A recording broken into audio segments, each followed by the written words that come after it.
When your pattern tells you to grade a seam allowance, it means to trim the seam allowances so that they're at different levels. Always leave the seam allowance that is closest to the exterior of your fabric the longest. So this is my exterior. I'm gonna leave that one the longest. And I'm going to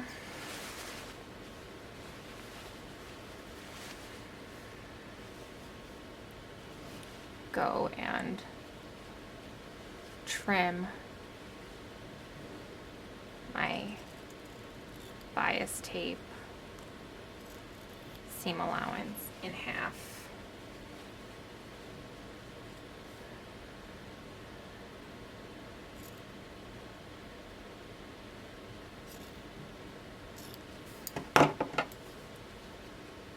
So here's just a little portion of it that's been done. What this does is it reduces bulk within your seam allowance so that when you have all these layers pressed towards the same way, you don't see one big bump right here.